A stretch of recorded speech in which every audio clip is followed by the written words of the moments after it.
What if history did not begin where we were taught it begins?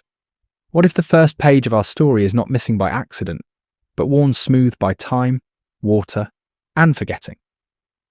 The Sumerian King List whispers of rulers who reigned for tens of thousands of years, not as metaphor, but as record, preserved in clay by hands that believed it mattered. Something ended before writing truly began, and something else quietly took its place. Tonight, as your thoughts slow and the edges of the day soften, I invite you to walk gently into that silence with historic sleep. Before you grow too comfortable, take a moment to like this video and subscribe. Only if you truly enjoy this journey, and share where you are listening from and what time it is there. In the dark, history does not shout. It waits like a submerged city for someone patient enough to listen. The problem does not begin with myth, but with clay, small, broken, uneven tablets pulled from the soil of Mesopotamia, hardened by fire and time, etched with marks so deliberate that they survived the collapse of the cities that made them. When modern scholars first pieced together what we now call the Sumerian King List, the discomfort did not come from its poetry or symbolism, but from its precision. Names were listed, cities were named, successions were ordered. And then, without hesitation, reigns were measured, not in years, but in spans so vast they dwarf all of known history. Alulim ruled for 28,800 years. Alalgar followed for 36,000. Enmenlu-Ana for 43,200. The numbers are not approximate. They are exact, repeating mathematical structures based on the Sumerian sexagesimal system. Multiples of 60, carefully calculated. This is not how legend usually behaves. Myths exaggerate wildly, but they rarely adhere to strict numerical logic. Yet here it is, carved into clay by scribes who clearly believed they were preserving something factual, something inherited. What unsettles historians is not only the length of these reigns, but the confidence with which they are presented.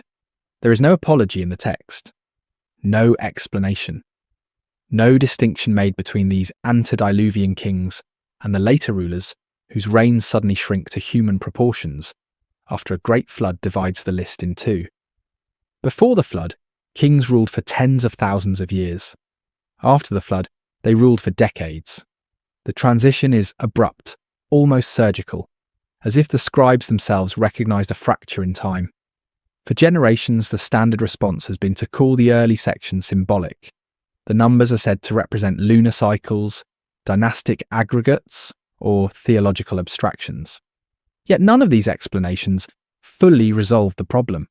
The list was not written as myth. It was used as a political document. Later kings traced their legitimacy through it. Cities competed for prestige based on their placement within it. This was administrative memory, not sacred poetry. And administration does not usually tolerate fantasy. The tablets themselves complicate matters further. There is not one king list, but several. They were found in different cities, copied across centuries, with variations that suggest revision, not invention. Names are corrected, sequences adjusted, yet the impossible reigns remain.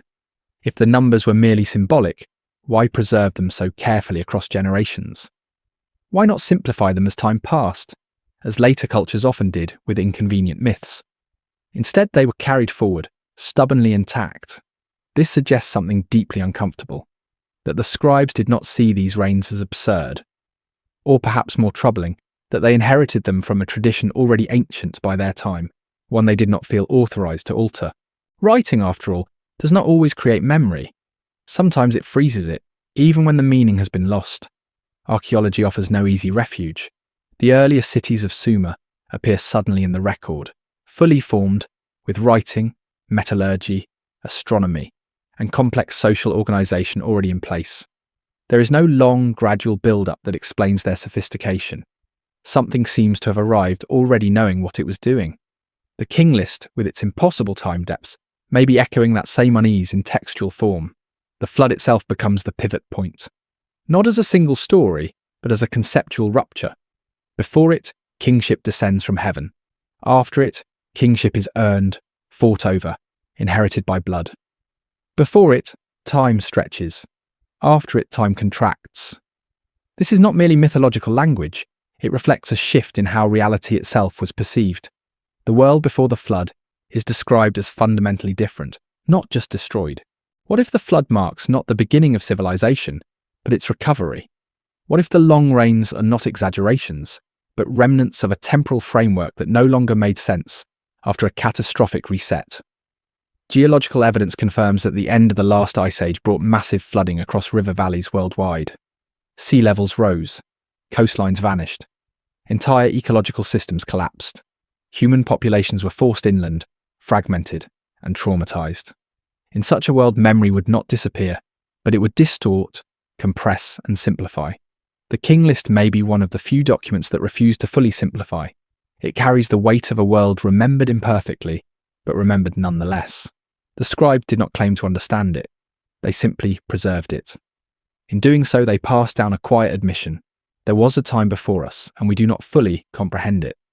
Modern discomfort with the list may say more about us than about the ancients. We are trained to see history as linear, progressive, manageable. Tens of thousands of years ruled by named kings disrupts that comfort. It implies continuity where we expect chaos, memory where we expect oblivion. It hints that civilization did not crawl out of darkness once, but may have stumbled, fallen, and stood up again. And yet, the list does not explain itself. It does not argue. It does not persuade. It simply states, kingship descended from heaven. Kings ruled. The flood came. Kingship descended again. The silence between those lines is where unease grows, because if even a fragment of this record reflects something real, then our timeline is not missing a few centuries, but entire ages. As the clay tablets rest now behind museum glass, labelled, categorised and rendered harmless by academic language, their numbers still remain. Uncorrected, unresolved, waiting. And somewhere between those vast rains and the sudden return to human time, something was lost that we have not yet learned how to name. What follows the impossible lengths of rain is not an explanation, but an assertion of origin. Kingship, the tablets insist, did not emerge gradually from human agreement or tribal necessity. It descended. The phrase appears without embellishment, repeated with the calm confidence of something once obvious. Kingship descended from heaven, and only then did cities come into focus, as if urban life itself was a consequence rather than a cause of rule. This inversion unsettles modern assumptions. We are accustomed to imagining leadership arising from population density, from agriculture, from surplus. The King List suggests the opposite. Authority first, structure second. In the antediluvian section, kings are not merely rulers. They are custodians of order in a world that feels closer to myth, not because it is fantastical, but because it is distant beyond ordinary scale. These figures are associated with cities that appear as archetypes rather than settlements, names that feel foundational, as if they anchor geography to memory. Eridu, Bad Tibira, Larak. The repetition of place alongside rain suggests stability, not chaos. If these were merely symbolic beings, one might expect abstraction. Instead, the list insists on specificity. The idea of divine kingship is often dismissed as ideological theatre, a way for elites to justify power. But in early Sumerian thought, the divine is not distant. It is administrative. Gods assign roles. They establish measures. They regulate time. Kingship descending from heaven may not have meant that gods ruled directly, but that the structure of governance itself was inherited from a prior order perceived as higher, older, and more complete. In this view, early kings are less conquerors than stewards, maintaining a system they did not create. This interpretation gains weight when placed beside other early texts.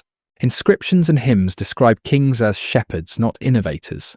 Their role is to preserve balance, to keep the canals flowing, the calendars aligned, the rituals intact. Innovation is often framed as dangerous. Change is treated cautiously. This suggests a culture that believed the best knowledge already existed, somewhere behind them, rather than ahead. The antediluvian kings complicate this further by existing in a time where boundaries between divine and human were less defined. Later texts describe sages, apkallu, who served as intermediaries, bringing knowledge of writing, architecture, and law to humanity. These figures are associated with the era before the flood, after which they withdraw or are forbidden. The implication is not merely that knowledge was lost, but that access to it was curtailed. Something about the post-flood world could no longer sustain the old proximity. This raises an uncomfortable possibility. What if divine kingship is not metaphorical, but institutional memory of governance under conditions radically different from our own? Longer lifespans, different environmental stability, or social systems capable of maintaining continuity over vast periods. Even without accepting literal immortality, the idea of reigns spanning millennia could reflect dynastic continuity, remembered as singular authority, compressed into names that stood for offices rather than individuals. Yet even this explanation struggles with the precision of the numbers and the consistency of their transmission. The list's calm treatment of these rulers is perhaps its most unsettling feature. There is no reverence, no mythic flourish. The kings are listed the same way later. Unquestionably, human kings are listed. The scribes make no effort to signal a change in genre. To them, the antediluvian world was not a fairy tale. It was simply earlier. After the flood, the language changes subtly. Kingship descends again, but now it moves restlessly from city to city. Reigns shorten. Conflict appears. Power becomes fragile. The earlier stillness is gone. This contrast suggests that the flood was not merely destructive, but transformative. It altered the conditions under which authority could exist. If kingship once rested on continuity and inherited order, it now depended on adaptation and force. Why preserve the memory of divine kingship at all if it no longer applied? Why not begin history after the flood, where things made sense again? The answer may lie in legitimacy. Later rulers anchored their authority by tracing it back beyond catastrophe, beyond forgetting. To erase the antediluvian kings would be to admit that power began recently, contingently. To include them was to claim participation in something timeless. But there is also a quieter reason. The scribes may have believed that forgetting the earlier world was dangerous. That memory itself was a stabilizing force. In this sense, the king list becomes less a record of rulers and more a warning, a reminder that order once existed on a scale no longer accessible, and that its loss was not abstract, but catastrophic. Modern readers often search these texts for evidence of aliens, lost technologies, or superhuman beings. These interpretations miss something subtler and perhaps more disturbing. The king list does not describe marvels, it describes administration, time, place, succession. The extraordinary is presented as routine. This suggests that whatever the antediluvian world was, it was normal to those who lived after it, even if they could no longer fully understand it. In that sense, divine kingship may reflect not gods walking among humans, but humans living within systems they no longer remembered how to build. Authority descended because its origins were already beyond reach. Kings ruled long because time itself was perceived differently, measured against a backdrop of loss rather than progress. As the list moves forward, the divine recedes not in anger but in silence. The gods do not explain their withdrawal. The kings do not protest. Life continues, narrower, shorter, more urgent. The flood closes one chapter, but the memory of what came before is not erased. It lingers, embedded in numbers too large to reconcile, in phrases too calm to dismiss. And so the antediluvian kings remain, suspended between myth and memory. Not as answers, but as traces of a worldview that understood history as something fragile, something that could be broken and restarted, but never fully replaced. The question they leave behind is not who they were, but what kind of world required such rulers, and why that world no longer exists. The flood does not arrive with spectacle in the earliest records. It is not announced with thunder or moral judgment. It appears instead as a dividing line, a quiet but absolute severing of before and after. In the Sumerian King List, the sentence is simple and devastating. Then the flood swept over. No description follows. No bodies are counted. No cities are named as lost. The scribes did not need to explain it. Everyone already knew what that meant. What is striking is how many cultures, separated by oceans and millennia, preserve the same structural memory. Not merely a story of water, but of interruption. A time when continuity failed. When something that had endured for an impossibly long duration suddenly did not. The flood is remembered less as destruction then as erasure. The moment when the world that made sense stopped making sense. In Mesopotamian texts outside the King List, the flood appears again with more detail, but the emotional tone remains restrained. Survivors rebuild, kingship returns, life continues. There is grief but no panic. This suggests not a singular catastrophe experienced once, but a template of loss repeated so often it became familiar. The flood was not unimaginable. It was expected. Geology quietly supports this unease. At the end of the last ice age, meltwater pulses raised sea levels dramatically. River valleys overflowed, coastlines vanished. Low-lying settlements were abandoned or submerged. For populations living along the Tigris and Euphrates, flooding was not hypothetical. It was a force that could reorder everything overnight. Over generations, memories of many floods may have merged into one overwhelming rupture, a singular event that stood in for a longer period of instability. Yet the King List insists on a specific kind of loss. It does not say cities were destroyed. It says kingship ended. Authority, continuity, legitimacy, all were interrupted. This implies that what was lost was not merely infrastructure, but a system of order that could not be easily re-established. The flood becomes a metaphor for discontinuity itself, the moment when inherited structures failed. After the flood, time behaves differently. Reigns shorten dramatically. Memory contracts. Where once tens of thousands of years could be named and counted, now only decades remain. This is not just a practical adjustment. It is a psychological one. A culture that once imagined deep time now anchors itself to the immediate, the manageable. Survival replaces stewardship. This pattern repeats beyond Mesopotamia. In many traditions, the survivors of the flood are not innovators. They are preservers. They carry fragments, laws, rituals, calendars, but they no longer fully understand their origins. Knowledge becomes sacred precisely because it is incomplete. What was once functional becomes symbolic. What was once routine becomes ritual. The flood, then, is not simply about water. It is about amnesia.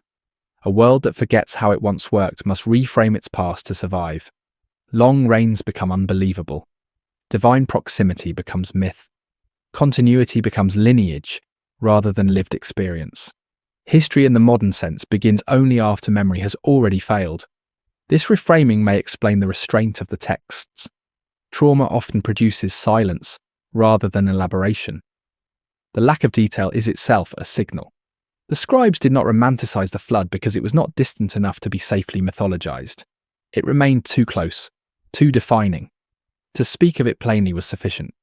What follows is equally revealing. Kingship returns, but it no longer descends and remains. It moves, it shifts from city to city, as if unsettled, as if searching for a stability it can no longer find. Authority becomes competitive. Conflict emerges. The world narrows. This restless motion contrasts sharply with the stillness of the antediluvian era, where kingship seemed anchored, almost immovable. In this light, the flood marks the birth of history, not because it created civilization, but because it fractured something older. History begins when memory must be curated, when the past must be organized into stories that fit within human scale. The King List stands at that threshold, straddling two modes of remembering, one expansive and confident, the other cautious and compressed. Modern skepticism often treats flood myths as attempts to explain local disasters, but the consistency of the rupture across cultures suggests something deeper. These stories are not concerned with water levels. They are concerned with the loss of a previous normal.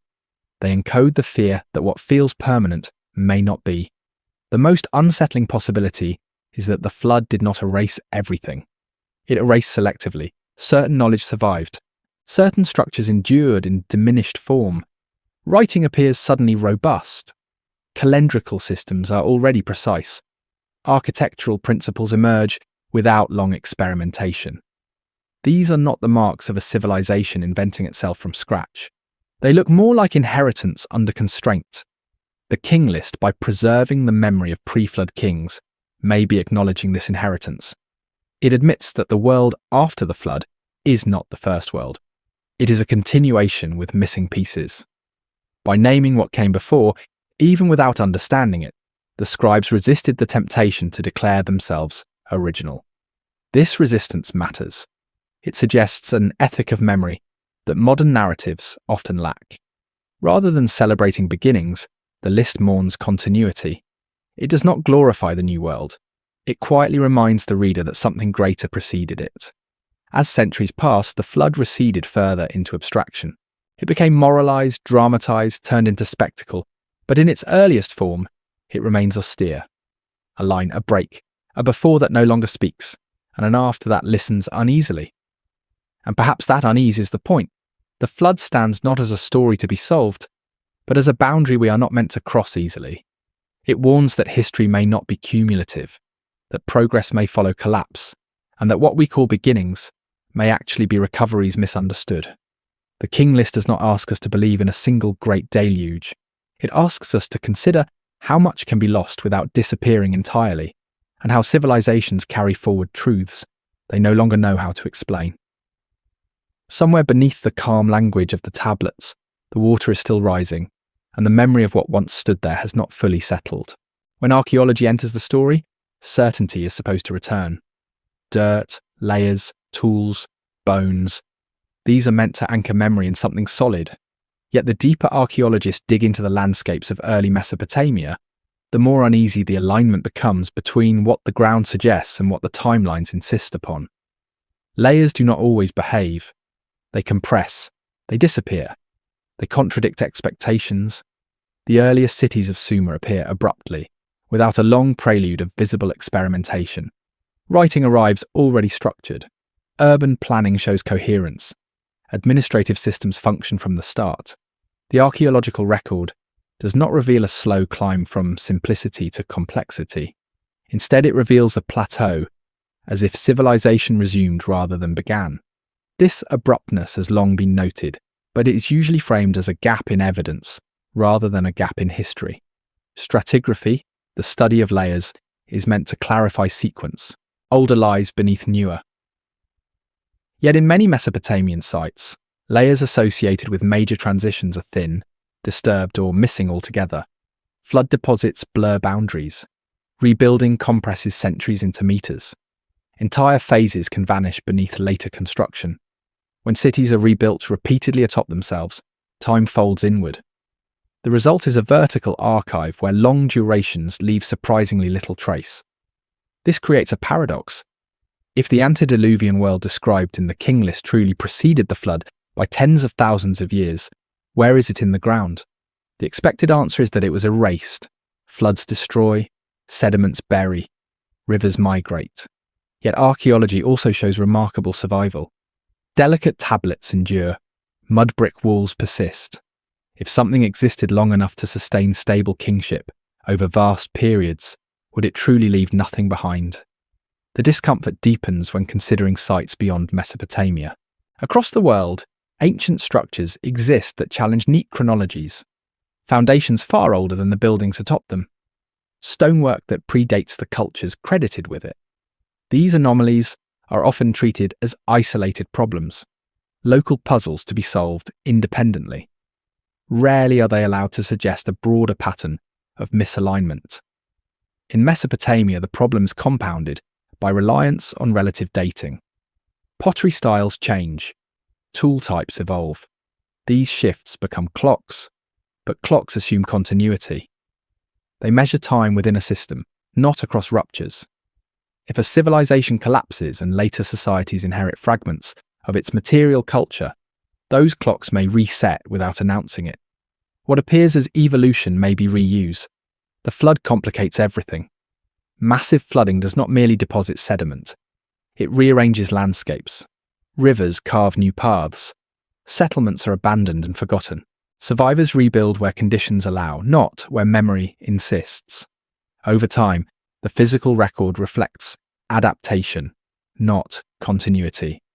Archaeology then reads this adaptation as origin. This is where the King List becomes quietly subversive. It does not align itself with the material record as we expect it to. It preserves a memory of time that the ground no longer clearly supports. Rather than harmonizing with archaeology, it stands slightly out of phase, as if remembering something archaeology can no longer fully access. Some scholars suggest that the antediluvian rains represent symbolic deep time, a way of acknowledging an unknowable past, but symbolism still requires context. Why anchor that symbolism in specific cities? Why preserve it in administrative documents? Why draw such a sharp boundary at the flood if the earlier world was never materially real? Another possibility is less comfortable. The material record we rely on may be incomplete not by accident, but by circumstance. Early civilizations may have favoured materials that did not endure. Wood, reeds, organic compounds. Entire urban systems could vanish without leaving monumental traces. What survives tends to be what resists water and time, not what defined daily life. In this light, archaeology does not contradict the King List so much as echo its silences. Both point to a loss, one through missing layers, the other through compressed memory. The absence becomes the evidence. A civilization does not need to leave pyramids to have existed. It needs only to have been coherent long enough to matter. Modern chronology seeks clean beginnings. It prefers clear transitions. But the ancient world may not have offered such clarity. The flood may represent a prolonged period of instability rather than a single event. During such times, construction halts, maintenance fails, knowledge transmission breaks. Archaeology then encounters a smear rather than a line. This smear is often resolved by simplifying the narrative. The earliest visible phase becomes the beginning.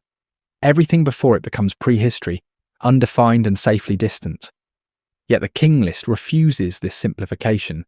It names what prehistory is not supposed to contain: rulers, cities, sequence, duration. What archaeology shows when read without the pressure to conform is not contradiction, but tension. A sense that the record is thinner than the memory it tries to support. That something endured long enough to be remembered, but not long enough, or not robustly enough, to leave obvious monuments. There is also the question of selection. Archaeology uncovers what was left behind, not what was carried forward. Survivors of catastrophe take what they can. They preserve knowledge, practices, stories. These move through people, not soil. Writing, once established, becomes the most efficient vessel for such transmission.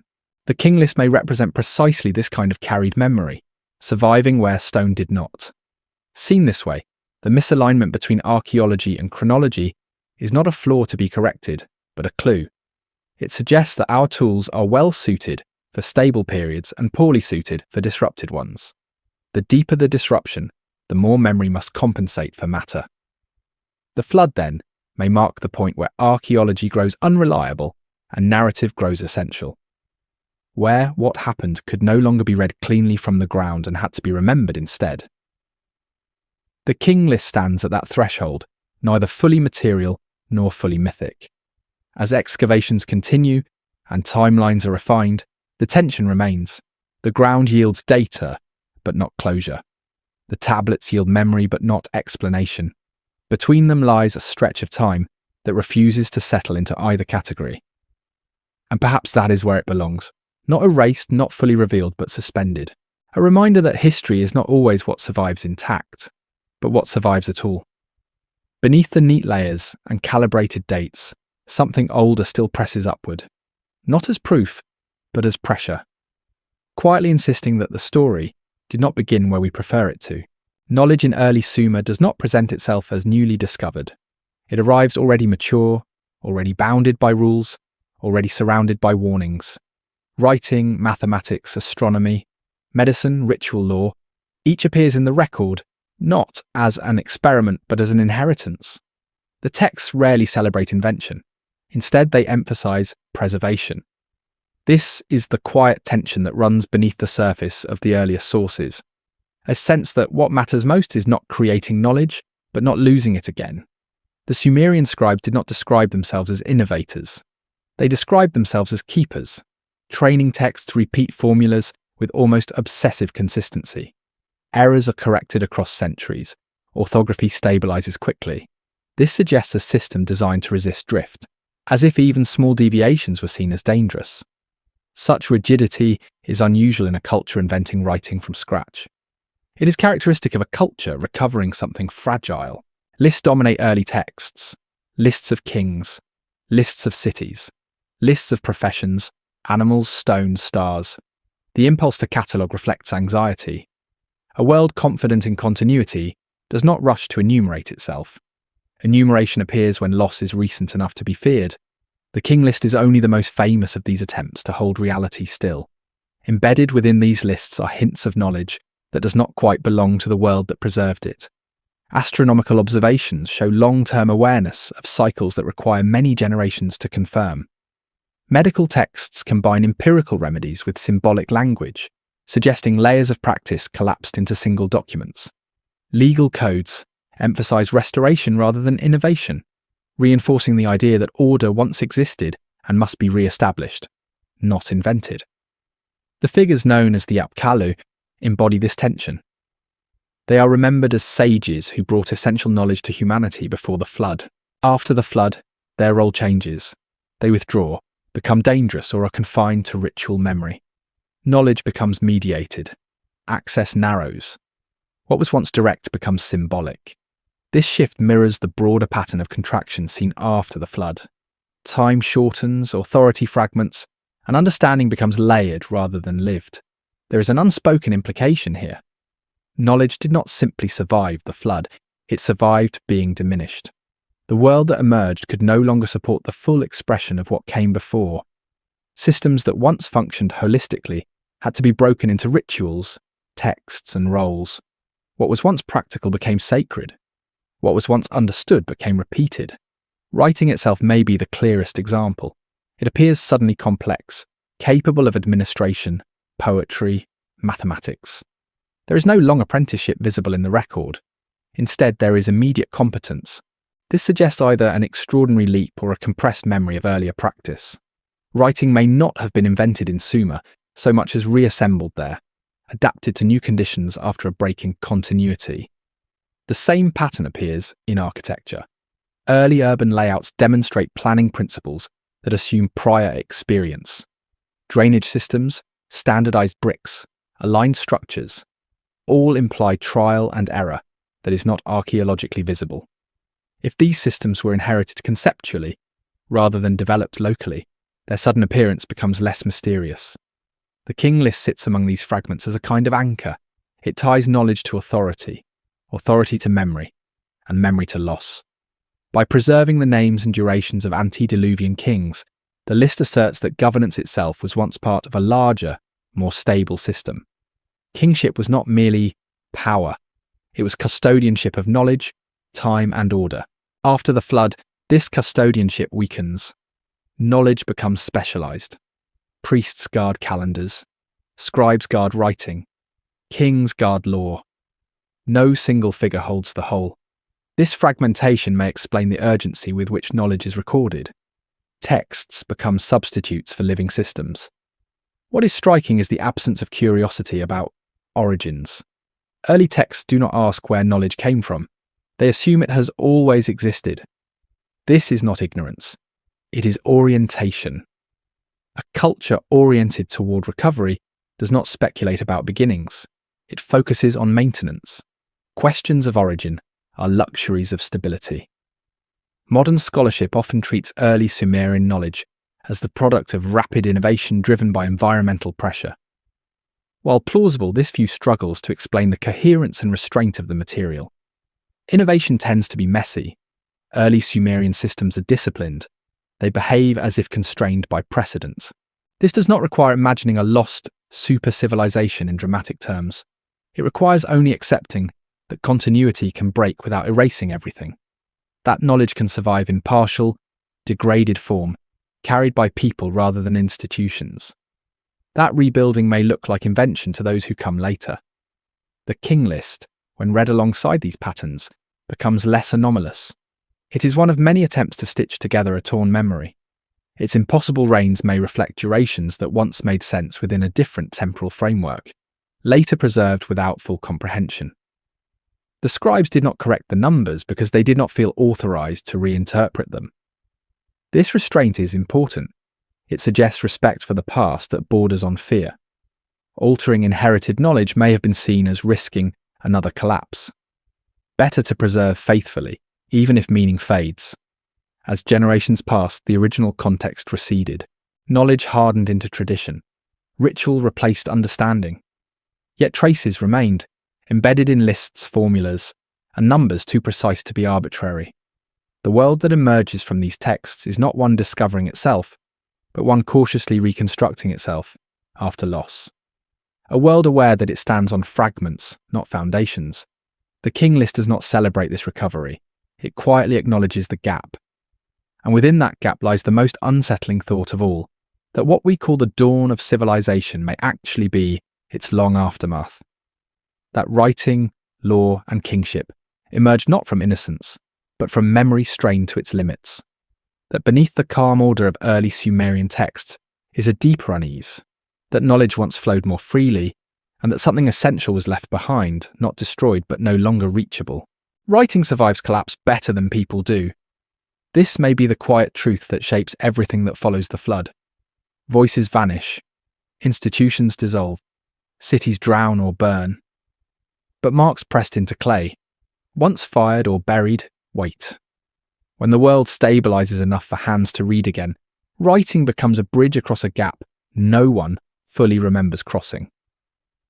In Sumer, writing does not behave like a new technology being tested. It behaves like a responsibility being resumed. The earliest texts are not exploratory. They are procedural.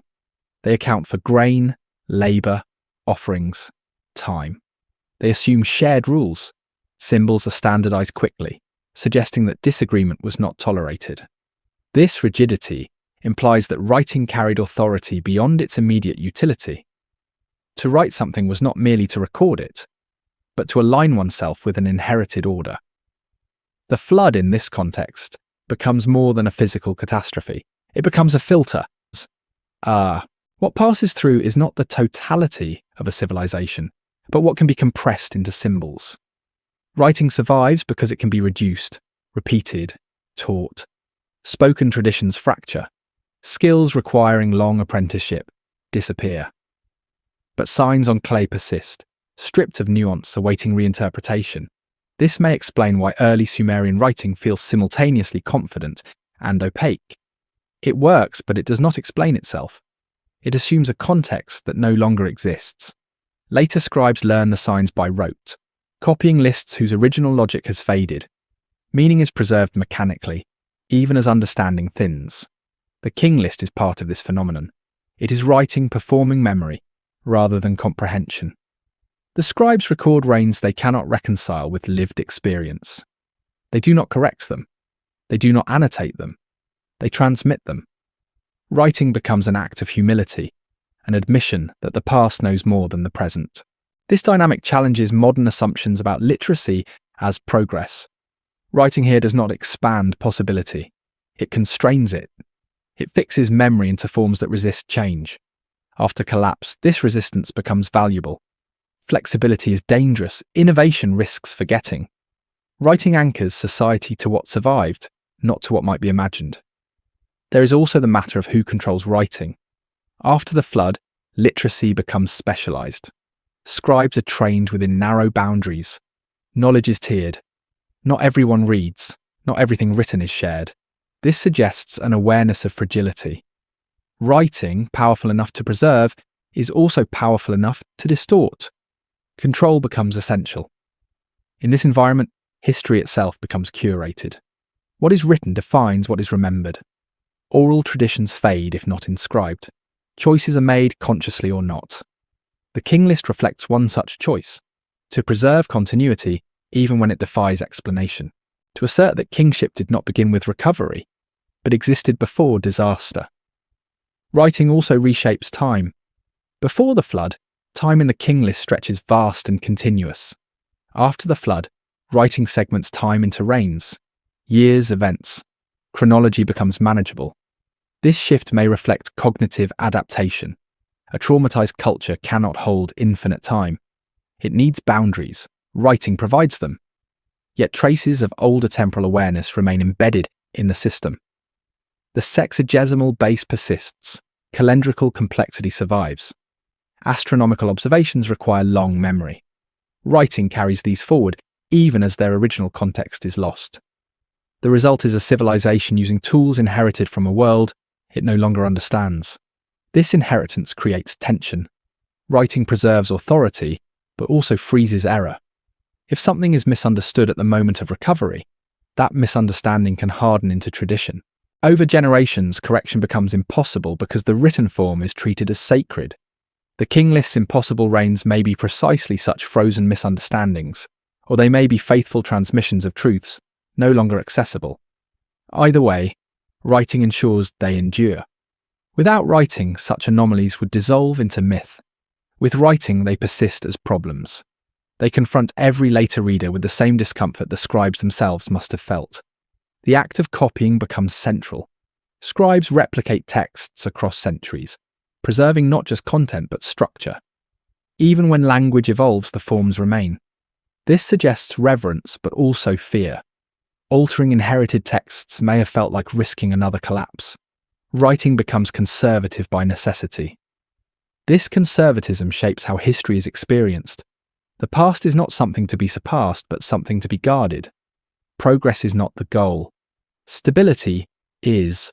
In such a worldview, beginnings are suspect. Continuity is sacred. The flood represents the ultimate failure of continuity, and writing is the response designed to prevent its recurrence. Modern readers often imagine writing as a mirror of reality. In early Sumer, it is more like a brace, holding a fractured memory in place. It does not reflect the world as it is, it reflects the world as it must be remembered to survive. This reframes the question of historical accuracy. The King List may not be accurate in the way modern chronology demands, but it may be faithful in a deeper sense. Faithful to a remembered loss. Faithful to a conviction that something immense preceded the present order. Faithful to the belief that forgetting is more dangerous than confusion. Writing then becomes a kind of ritual.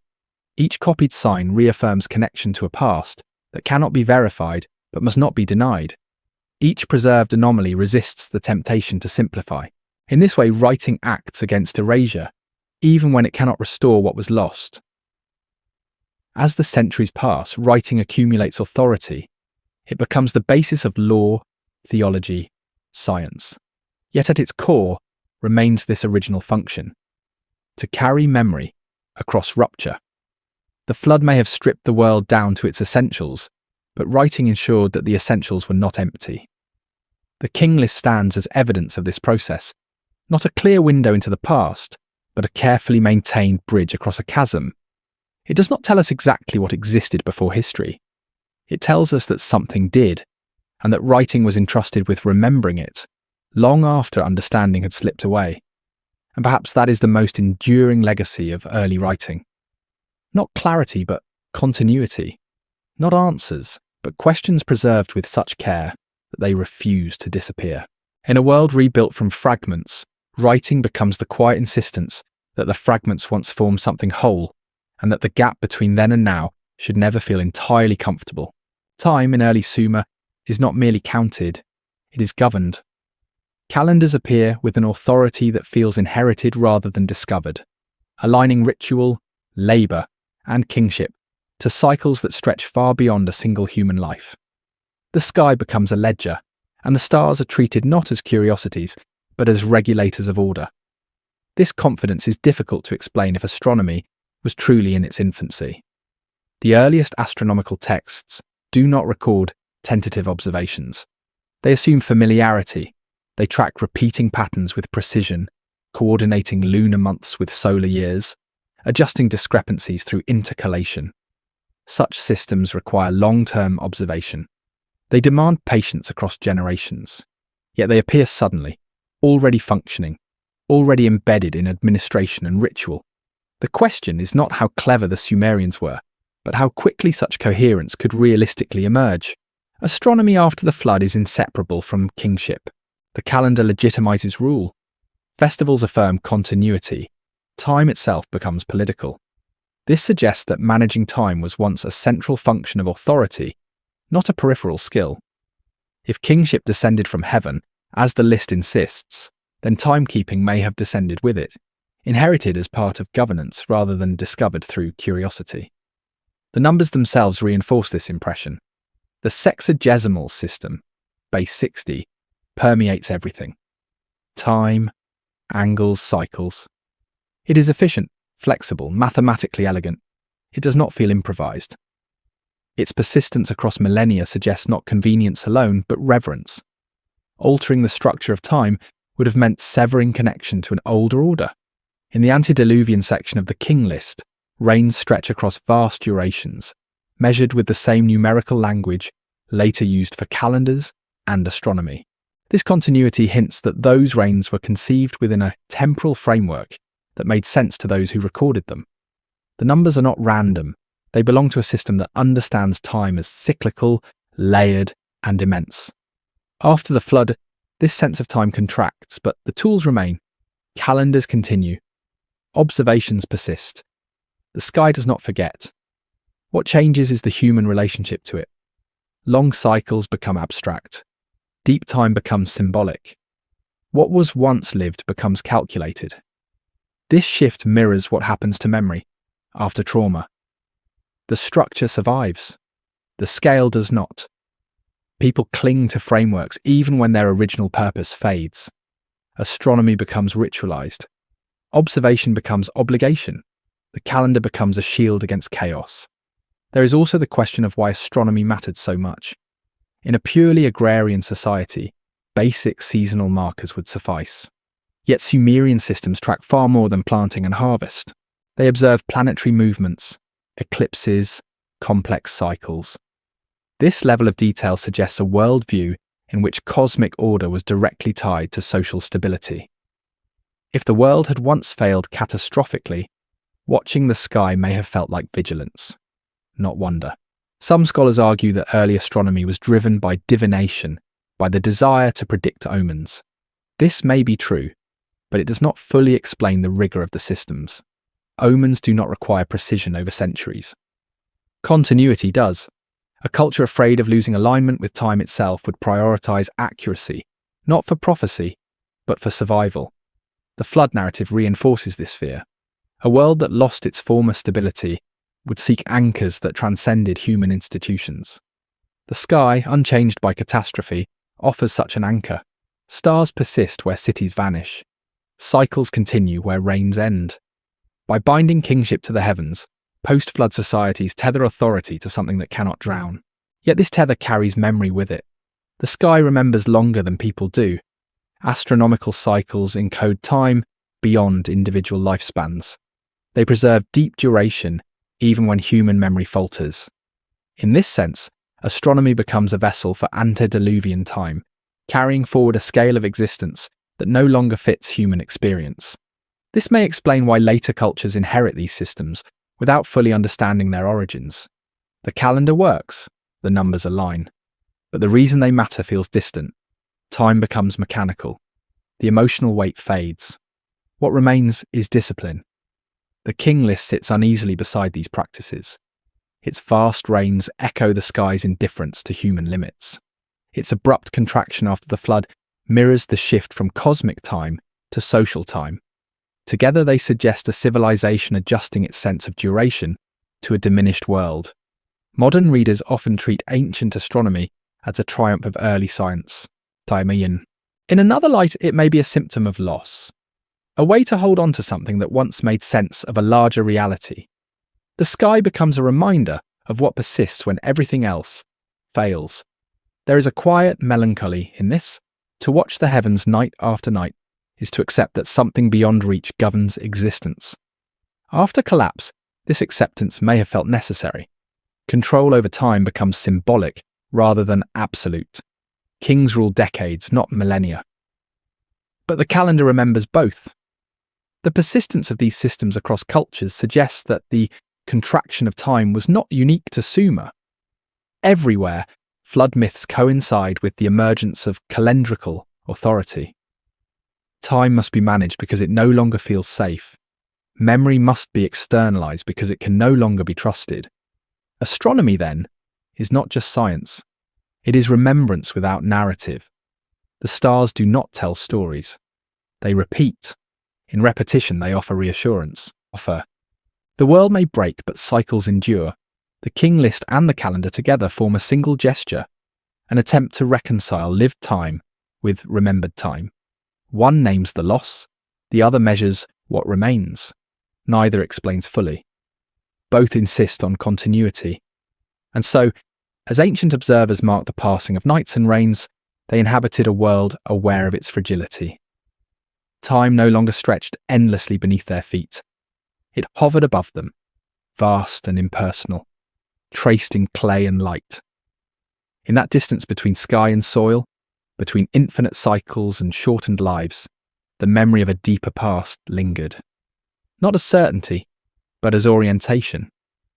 A sense that history had already happened once before, and that watching the heavens was a way of making sure it did not vanish completely. There is a point in every long record where absence becomes deliberate. Not the absence of damage or decay, but the absence of explanation. In the Sumerian King List and the texts surrounding it, this point is unmistakable. We are given names, reigns, cities, sequences. We are not given reasons. No origin for kingship. No justification for authority. No account of how knowledge survived catastrophe. Silence settles in like dust, evenly distributed, undisturbed. This silence is not random. It repeats too consistently. Across administrative lists, ritual texts, early hymns and chronicles, the same restraint appears. Events are stated, structures are assumed, causes are rarely explored.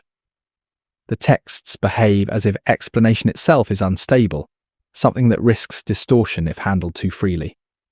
The modern reader instinctively wants to fill these gaps. We search for missing chapters, lost myths, erased doctrines. But the pattern suggests something else. These silences were part of the design. They reflect a culture that had learned, perhaps painfully, that not everything should be spoken aloud, not everything preserved in explicit form. The flood is the clearest example. It is acknowledged, but never examined. There is no curiosity about its mechanics, no investigation into its origin, no reflection on how it might be prevented. The event is treated as a boundary, not a subject. This suggests proximity rather than distance. When catastrophe is close enough to shape identity, analysis feels unnecessary, even dangerous. Silence becomes a form of containment. What is more unsettling is what follows. The re-establishment of kingship after the flood is presented as inevitable. Kingship descends again. The world resumes, but the process of rebuilding is never described. We are not told how survivors reorganized labor, how authority was renegotiated, how trust was restored. These omissions are striking. Recovery must have been fragile, contested, uncertain. Yet the texts glide past it. One reason may be legitimacy. To dwell on reconstruction is to admit vulnerability. To admit that systems had to be rebuilt invites questions about their permanence. By skipping this phase, the texts present continuity as uninterrupted, even if memory suggests otherwise. Silence smooths rupture. This smoothing extends to knowledge itself. Writing appears without fanfare. Mathematics functions without justification. Astronomy regulates time without explanation. These are not framed as discoveries. They are treated as inherited obligations. The lack of origin stories suggests that acknowledging beginnings might have undermined authority. If knowledge began somewhere, it could end somewhere too. Instead, knowledge is presented as timeless. Lists do not explain why they exist. They simply are. This approach shifts responsibility away from innovation and toward preservation. The task is not to understand fully, but to maintain faithfully. Silence protects inherited structures from reinterpretation. Over time, this strategy has consequences. As generations pass, what was once implicitly understood becomes obscure. Silence accumulates. Context erodes. Later cultures inherit the forms without the intuition that once animated them. Ritual replaces comprehension. Repetition replaces understanding. This process can be seen in the transformation of figures associated with early knowledge. Sages who once served as mediators between worlds become mythic, dangerous or forbidden. What was once functional becomes symbolic. Silence surrounds their origins, as if speaking too clearly about them would destabilize the present order. The King List itself embodies this transformation. Its earlier sections preserve impossible reigns without comment. Later copies reproduce them faithfully, even as they become increasingly incompatible with lived reality. No scribe attempts to rationalize them.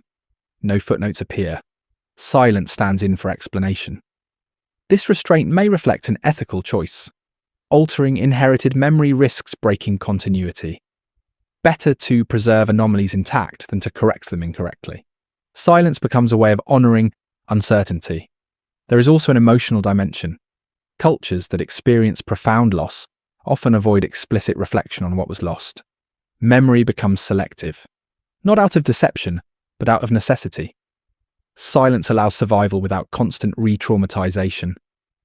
The flood, as a collective wound, may have taught early societies to remember carefully. In this sense, silence is not ignorance. It is discipline. It marks the boundary between what can be safely transmitted and what cannot. Writing becomes the vessel for stabilized memory. Silence guards what remains unstable. The danger of this approach is that silence eventually becomes mistaken for emptiness. Later readers assume that what is not explained did not exist. Modern narratives fill the gaps with progress, invention, and beginnings. The ancient restraint is misread as simplicity. Yet the consistency of the silences suggests depth, not absence.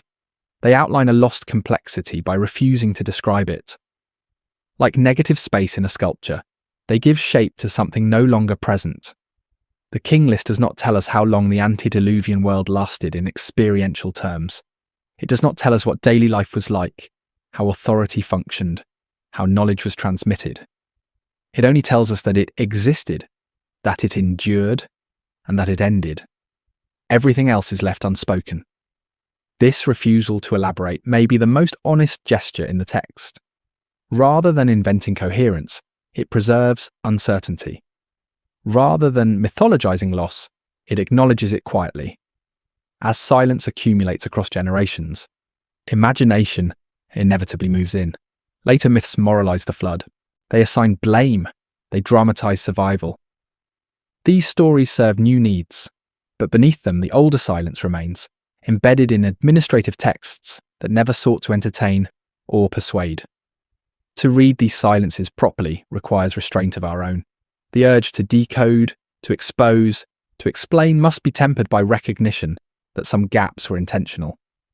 They reflect choices made under conditions we no longer share. The ancient scribes did not write to satisfy future curiosity. They wrote to stabilize their present. Silence was one of their tools. When we encounter these gaps today, we are not facing missing information so much as inherited caution. The past is not hiding from us. It is reminding us that memory can be fragile, that explanation can be destructive, and that continuity sometimes depends on what is left unsaid. The King List, in preserving silence alongside structure, offers a subtle warning. Not all truths survive articulation. Some endure only as outlines, as absences that shape what follows without revealing themselves fully. And so the silence persists. Not empty, not accidental, but weighted. A quiet acknowledgement that something once existed beyond the reach of our categories, and that preserving its memory required not clarity but restraint. In that restraint, the past does not vanish. It recedes, leaving behind a shape we can sense, even if we can no longer name it. Natural catastrophe rarely announces itself as the end of a world. It arrives as pressure, accumulation, instability. Rivers swell a little higher each year. Seasons lose their predictability. Landscapes shift just enough to make inherited knowledge unreliable. By the time collapse becomes undeniable, it has already been underway for generations. This is how resets actually occur. Not as singular moments, but as long descents disguised as normality. The flood, when read through this lens, becomes less an event and more a threshold, a point at which accumulated disruption overwhelms the capacity of a civilization to adapt to using its existing systems. What follows is not extinction, but reduction. Complexity collapses inward. What survives is not what was best, but what was portable. Geological evidence paints a picture consistent with this pattern. At the end of the last ice age, rapid climate shifts reshaped the planet. Glaciers retreated, sea levels rose dramatically, freshwater systems destabilized. Regions that had sustained dense human populations for millennia became uninhabitable. This was not a single disaster, but a cascade. For societies built around predictable cycles, this unpredictability would have been devastating. In such conditions, collapse does not mean disappearance. It means fragmentation. Groups scatter. Knowledge decentralizes. Skills tied to stable infrastructure vanish. What remains is memory. Imperfect, compressed, carried by people rather than institutions. Over time, this memory hardens into tradition. The Sumerian King List may be one such hardened memory. Its long reigns could reflect periods of stability, remembered as continuous authority. When systems persist long enough, they feel timeless. Their collapse feels sudden, even if it was gradual. Memory compresses duration into narrative. Thousands of years become a single reign. Complexity becomes a name. After the threshold is crossed, rebuilding begins under constraint. The environment is harsher. Resources are limited. Populations are smaller. Systems must be simplified to function. This is where the idea of a civilizational reset gains traction, not as an external intervention, but as an internal necessity. The post-flood world described in the King List reflects this necessity. Kingship returns, but it is mobile. Authority shifts from city to city. Reigns are shorter. Conflict appears. This is a world adapting, not thriving. Governance becomes reactive rather than custodial. What is striking is that the texts do not celebrate survival. There is no triumph, no declaration of renewal. The tone remains flat, administrative. This suggests that survival itself was not perceived as victory, but as obligation. Life continues because it must, not because it has improved. In this context, the flood is less about destruction and more about narrowing. The range of possible futures collapses. Choices become constrained. Innovation slows because failure is too costly. Preservation takes precedence. Writing, calendars, rituals, all become tools for maintaining coherence in a reduced world. Natural catastrophe, then, does not wipe the slate clean. It bends it. What comes after carries the imprint of what came before, but distorted by loss. The King List reflects this distortion. It preserves memory without explanation, continuity without context. This pattern repeats throughout history. Civilizations rise, peak, destabilize, and contract. Each contraction produces a narrative of beginning, even though it is actually a continuation, under duress. The survivors frame their world as new because the old one is no longer accessible. What makes the Sumerian case distinctive is the refusal to fully adopt this framing. The King List insists on remembering what preceded the reset. It names the long before. It does not hide the depth of loss. In doing so, it resists the comforting illusion of fresh starts. Modern interpretations often prefer clean resets. They fit better with linear progress. But natural systems do not reset cleanly. They leave residues. Ghosts of earlier states persist in altered form. Human societies are no different. The flood myth may therefore encode not a singular disaster, but the recognition that the world had become unrecognizable. That inherited systems no longer worked. That survival required forgetting some things and remembering others. This selective memory is what we inherit as history. In this light, the antediluvian kings are not implausible figures. They are markers of a remembered stability that later generations could no longer replicate. Their long reigns contrast sharply with the fragility of the present, reinforcing a sense of diminishment. The idea of a reset becomes tempting because it explains this contrast. Something must have happened, something large enough to shrink time, authority, and possibility. Natural catastrophe provides such an explanation without invoking intent or conspiracy. It is indifferent. It does not choose what survives. Yet indifference itself can feel like erasure. When the environment turns hostile, memory becomes a burden. Societies adapt by simplifying their narratives. Over time, the complexity of the past feels unreal. The long reigns become myths. The flood becomes allegory. The reset fades into story. The King List interrupts this fading. It freezes the moment of contraction and preserves it as data. It does not soften the transition. It does not rationalize it. It simply marks the boundary and moves on. This is perhaps its most unsettling feature. The text does not mourn the lost world. It does not explain it. It does not promise recovery. It records loss as fact. In doing so, it invites a rethinking of how civilizations end and begin, not as clean breaks, but as thresholds crossed under pressure, not as failures, but as transformations forced by conditions beyond control. If the flood represents such a threshold, then the world after history is not younger than the world before it. It is poorer, narrower, more cautious. The reduction in reign lengths, the fragmentation of authority, the specialization of knowledge, all point to a civilization operating within tighter limits. This perspective reframes early Sumer, not as the cradle of civilization, but as its long recovery phase. Writing, law, and kingship are not the first expressions of order, but the tools used to stabilize a world that had already lost something vast. Natural catastrophe did not erase that earlier world completely. It left impressions, in numbers too large to feel symbolic, in systems too refined to feel new, in silences too consistent to be accidental. The flood, then, is not a story of destruction alone. It is a story of compression, of a world forced into a smaller shape, carrying with it the memory of what no longer fits. And somewhere beneath the administrative calm of the King List, that memory persists, not as nostalgia but as tension, a reminder that the conditions we take for granted may themselves be temporary, and that history, as we know it, may already be living in the shadow of an earlier ending. As societies shrink after catastrophe, power rarely disappears. It reorganizes. Authority migrates from open systems into guarded ones, from shared memory into managed memory.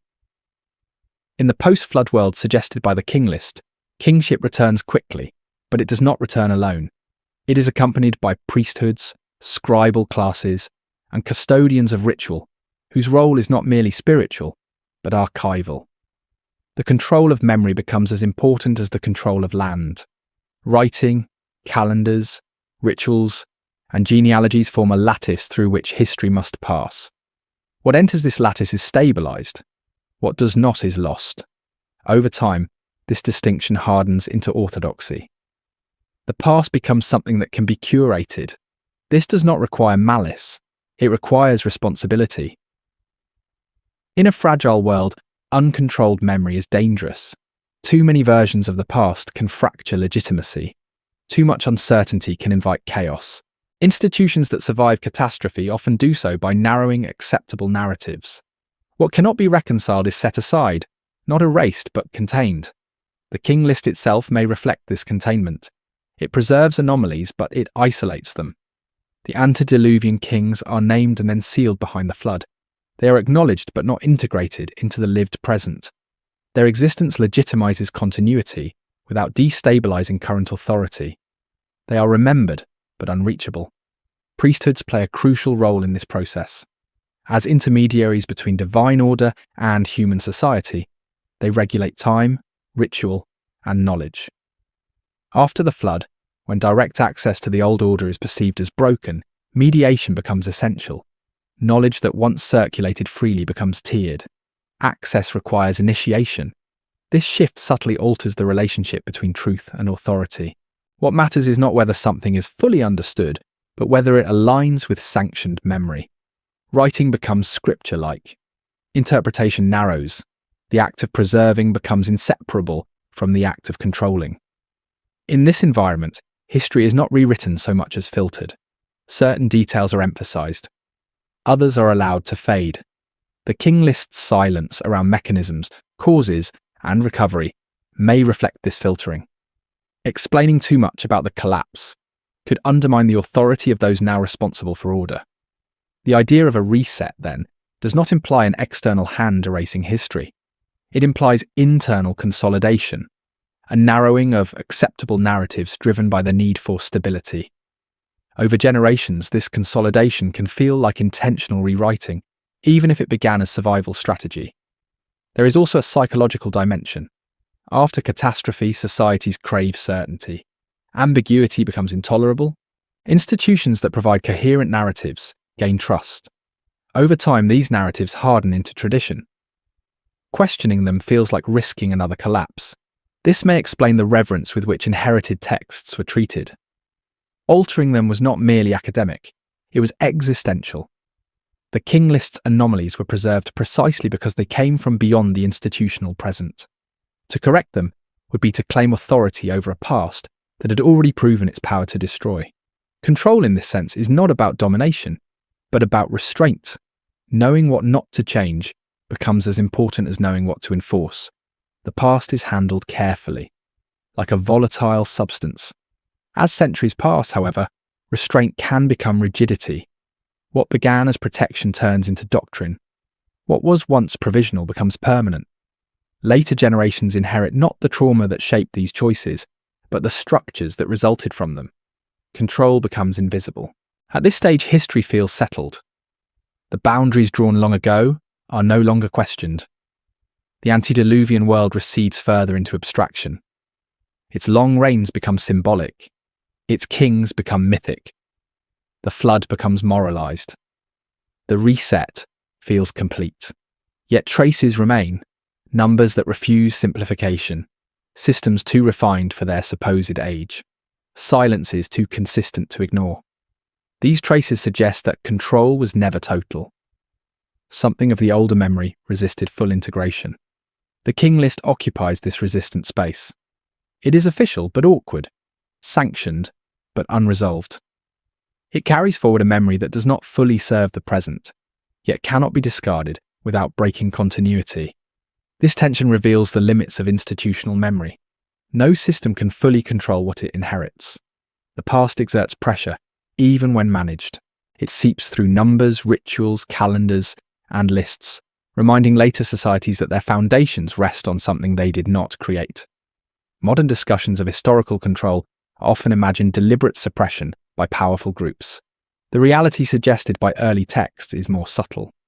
Control emerges from necessity, not conspiracy. It grows from the need to survive instability by narrowing meaning. Over time, however, necessity fades while structure remains. What was once adaptive becomes prescriptive. Questioning inherited narratives feels transgressive. The distance between lived reality and recorded history widens. In this widening gap, the possibility of lost worlds becomes harder to acknowledge. The antediluvian era becomes safely unreal. Its implications no longer threaten present authority. History appears linear again. And yet, the King List endures, copied, preserved, studied. It continues to carry a memory that does not fit neatly into managed time. It reminds us that even the most careful systems cannot fully erase the imprint of what came before. The role of institutions, then, is not simply to control history, but to negotiate with it, to decide which memories stabilize and which destabilize, to balance reverence with practicality. In the post-flood world, this negotiation shapes everything: kingship, writing, timekeeping, ritual. The result was a civilization both deeply ordered and quietly haunted. Haunted not by ghosts but by scale, by the sense that authority was once larger, time was once deeper, and knowledge was once less fragmented. These impressions lingered even as institutions tightened their grip. The King List stands at the centre of this haunting. It is a controlled text that refuses complete control, an official record that preserves unofficial implications, a reminder that history, even when managed, retains the power to unsettle. And perhaps that is why it was preserved at all. Not to be believed literally, but to be respected, to stand as a boundary marker between what could be governed and what could only be remembered. In that boundary, the past remains present, not as instruction, but as pressure. A quiet force that institutions could shape but never fully silence, ensuring that beneath every ordered narrative, there remained the uneasy knowledge that the world had once been different, and that difference still mattered. Across the ancient world, the earliest rulers are remembered not as conquerors, but as bringers of order. They arrive before conflict fills the record, before borders harden, before history becomes crowded with names. These first kings are not elected, not challenged, not overthrown. They rule as if authority itself were a condition of the world, not a prize to be won. This pattern appears so widely in cultures separated by vast distances that its repetition begins to feel less like coincidence and more like residue. In the Sumerian King List, the antediluvian rulers govern without interruption. Their reigns stretch across spans of time that later generations could not inhabit. Only remember, they are associated with cities that do not compete, with kingship that does not migrate. Authority rests rather than moves. After the flood, this stillness disappears. Power becomes unstable. Cities rise and fall. Kings rule briefly and violently. History begins where unanimity ends. This contrast mirrors traditions far beyond Mesopotamia. The first rulers are remembered as lawgivers, teachers, organizers of time itself. They establish calendars, weights, measures, codes of conduct. They teach people how to live within the world, not how to dominate it. Their authority is instructional rather than coercive. They do not persuade, they demonstrate. What is striking is that these figures rarely claim credit. They are conduits, not originators. Knowledge flows through them from elsewhere, often described as divine, celestial, or ancestral. The source matters less than the implication. Wisdom did not begin with human effort. It arrived already formed. Later rulers, by contrast, must assert legitimacy. They trace lineage. They invoke tradition. They emphasize continuity precisely because it no longer feels natural. Authority becomes something to be defended rather than assumed. The King List reflects this shift with unsettling clarity. Before the flood, kingship simply exists. After the flood, it must be re-established repeatedly. The list records this movement obsessively, as if to reassure itself that order, though fragile, persists. Why would so many cultures remember their beginnings this way? One answer lies in how societies process collapse. When a complex system fails, survivors often experience what follows as diminishment. Even if life continues, it feels narrower. Capabilities once taken for granted become rare. Knowledge fragments. In retrospect, the period before collapse acquires an aura of completeness. The first kings, then, may represent remembered coherence rather than literal individuals. Their long reigns symbolize duration without disruption. Their wisdom reflects systems that once functioned holistically. Their disappearance marks the moment when those systems could no longer be sustained. This interpretation does not reduce them to fiction. It reframes them as compressed memory. When generations pass, complex transitions are simplified. Processes become persons. Eras become names. What matters is not biographical accuracy, but structural memory. The consistency of this memory across cultures suggests a shared human response to loss. When the past feels larger than the present, it is natural to personify it. The first king becomes the embodiment of a world that worked differently.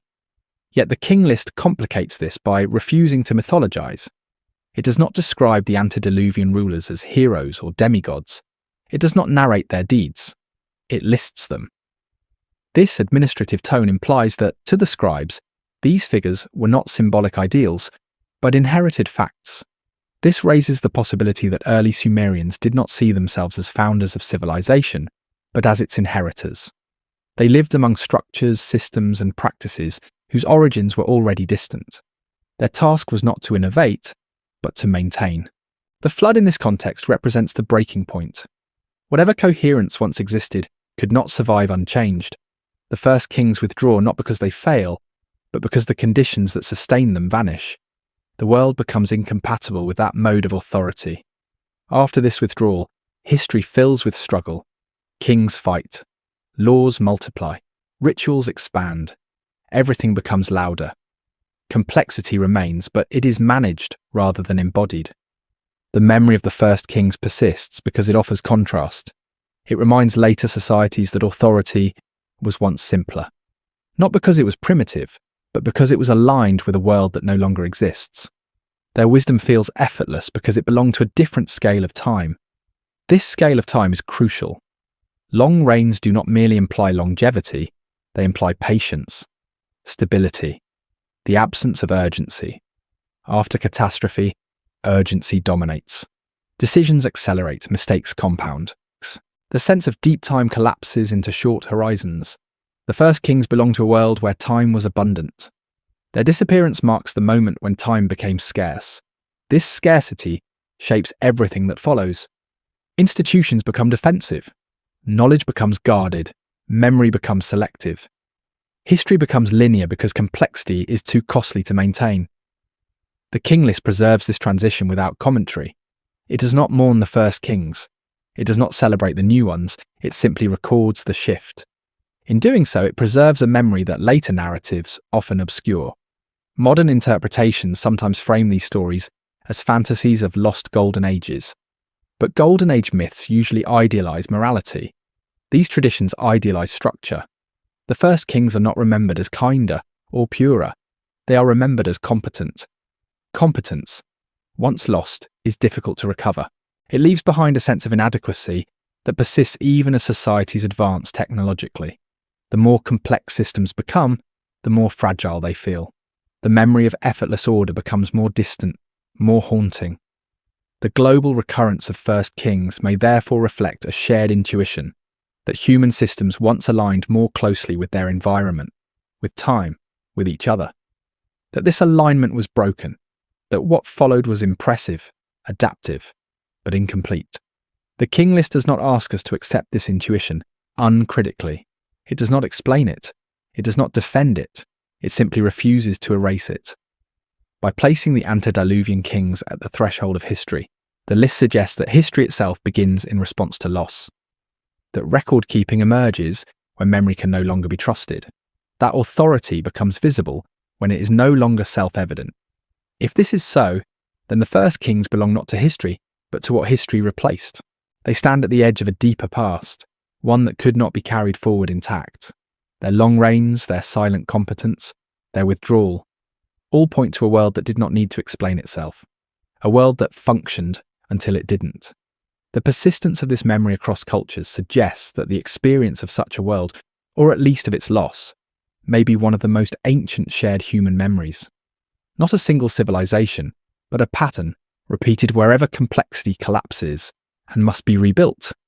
The King List preserves one version of this memory in clay. Others preserve it in myth, ritual, and silence. Together they form a quiet chorus, reminding us that the beginning of recorded history may not mark humanity's ascent, but its attempt to recover balance after something vast slipped away.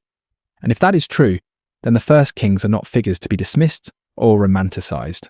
They are markers of a time when order felt natural, when authority was unspoken, and when history as we know it had not yet begun to explain why the world felt smaller than it once had. As generations pass, memory does not vanish all at once. It thins. What was once a living framework becomes a set of fragments that must be arranged carefully to remain useful. In this process, history learns to breathe more shallowly. It shortens its sentences. It trims its timelines. It trades depth for stability. The Sumerian King List stands at the edge of this transformation. Its earliest section preserves a scale of time that later societies could no longer inhabit psychologically. Tens of thousands of years attached to a single reign imply a world where continuity felt natural, where duration did not need constant justification. But as the list moves forward, time tightens. Reigns shorten. Events multiply. Explanation begins to matter. This change does not reflect improved accuracy. It reflects adaptation. A society emerging from loss cannot carry infinite time without breaking under its weight. To function, the past must be compressed into proportions that match the present's capacity to remember. Compression is not falsification, it is survival. When complexity exceeds tolerance, simplification becomes inevitable. Causes are narrowed, sequences are streamlined. What cannot be reconciled is reclassified as myth. Over time, this process hardens. The simplified version begins to feel original. The deeper version feels suspicious. The flood accelerates this shift. A rupture of such magnitude demands narrative containment. If the past is allowed to remain too vast, the present risks feeling provisional. Authority weakens when its foundations appear temporary. Simplifying history stabilizes identity. This is why later traditions moralize the flood. Moral lessons are manageable. Geological instability is not. By assigning blame, cultures regain a sense of control. The world becomes predictable again, even if inaccurately. The King List resists this moralization. It's this. It does not explain the flood, it does not justify it. It marks it and moves on.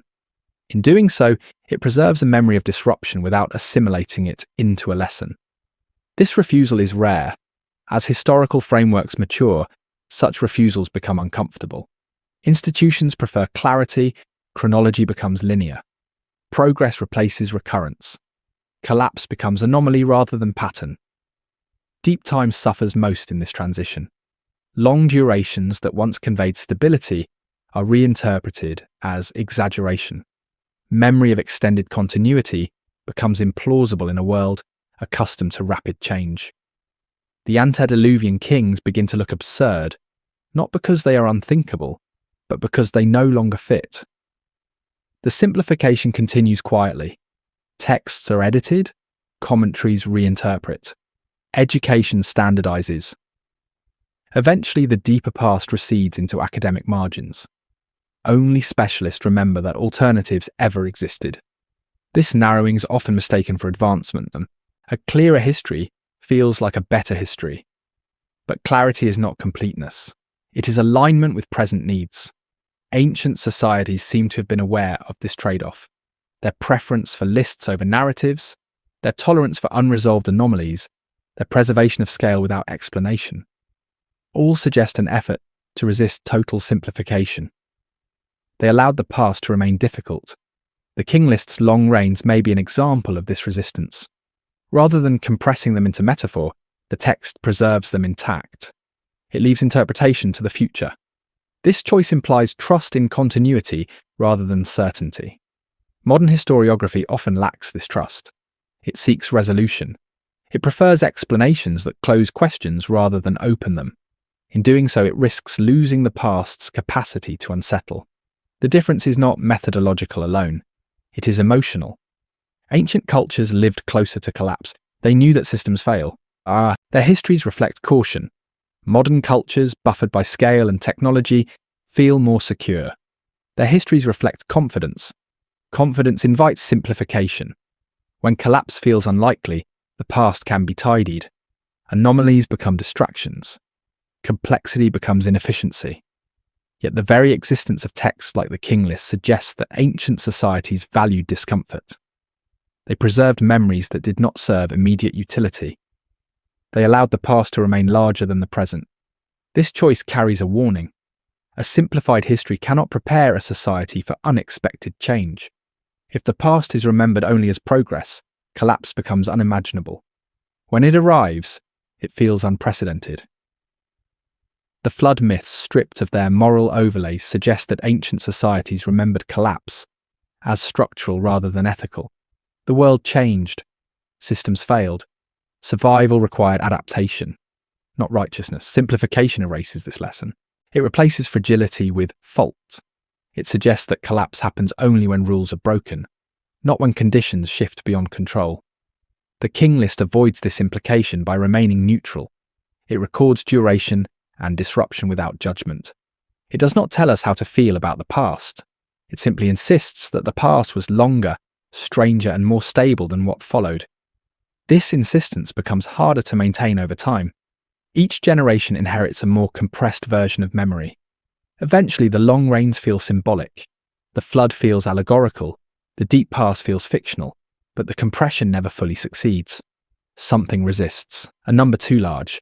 A system too refined. A silence too deliberate. These residues hint at a scale that refuses erasure. The simplification of history is therefore incomplete. It leaves behind pressure points where the past pushes back. Scholars debate. Theories proliferate. Unease persists. This unease is not a failure of interpretation. It is the intended effect of a memory that was never meant to be comfortable. The King List does not offer coherence. It offers continuity with tension intact. By preserving a past that does not fit neatly, the text reminds us that history is not always a guidebook. Sometimes it is a warning label. The warning is not that ancient kings lived impossibly long lives. It is that civilizations once experienced stability on scales we no longer recognize, and that losing such stability reshaped everything that followed. If this is true, then the origin of history may coincide not with humanity's rise, but with its first major adaptation to loss. Writing, law, and kingship become tools for managing a world that no longer sustains effortless order. Simplification makes this manageable, but it also conceals the cost. The King List stands as a rare interruption in this concealment. It preserves magnitude without explanation. It refuses to reduce the past to something easily carried. In doing so, it challenges the assumption that history must always become clearer over time. Perhaps clarity is not the goal. Perhaps remembering that the past exceeds us is more important than understanding it fully. As modern readers, we inherit the results of centuries of compression. The deep past feels remote. Lost worlds feel speculative. Yet the persistence of early texts suggests that ancient societies wanted future generations to feel this distance and to question it. The simplification of history may be necessary, but forgetting that simplification occurred is dangerous. The King List does not let us forget. It leaves the past slightly too large, slightly too heavy, pressing against the edges of our timelines. And in that pressure, it preserves a truth that simplified history tends to erase, that civilization has already ended before, and that what we call beginnings may in fact be survivals shaped by loss we no longer fully remember. Modern discomfort with deep antiquity rarely takes the form of outright rejection. It arrives quietly, wrapped in language about caution, evidence, and professional restraint. The past is allowed to be ancient, but only to a degree that does not disturb the scaffolding of accepted history. When timelines threaten to stretch too far, they are gently folded back into place. This resistance is not driven by fear of mystery, but by loyalty to coherence. Historical models depend on balance. Dates must align. Causes must follow effects. Civilization must rise in understandable stages. The suggestion that complex systems may have existed long before their accepted beginnings destabilizes this balance. It implies that progress is reversible, that loss can precede advancement, and that recovery can masquerade as origin. The Sumerian King List unsettles precisely because it refuses to cooperate with these expectations. Its antediluvian section does not present itself as metaphor. It does not signal fiction. It lists reigns with mathematical consistency, embedded in administrative tradition. Rather than asking what these numbers mean, many interpretations ask how to neutralize them. Neutralization often takes the form of categorization. The long reigns are labeled symbolic. The flood is declared mythic. The problem is considered solved once it is named, but naming is not explanation. It is containment. What remains unexamined is why such specific, structured information was preserved at all. Why scribes copied these figures faithfully for centuries. Why they appear in political documents rather than poetic texts. These questions linger at the edge of scholarship, acknowledged but rarely pursued. Part of the resistance lies in how modern societies experience time. Acceleration defines the present. Change is constant. Stability feels temporary. In such a context, imagining civilizations that endured for immense spans of time feels implausible. Our experience of fragility becomes projected backward, narrowing what we believe the past could sustain. Ancient societies, shaped by different rhythms, may have perceived continuity differently. Their memory of deep time may not align with modern intuition, but intuition is not evidence. It is habit. Another source of resistance is institutional inertia. Academic disciplines evolve within frameworks inherited from earlier generations. Paradigms shift slowly, not because alternatives lack merit, but because coherence must be maintained. Deep antiquity complicates too many assumptions at once. To accept it fully would require revisiting the relationship between environments and civilization, between writing and memory, between collapse and origin.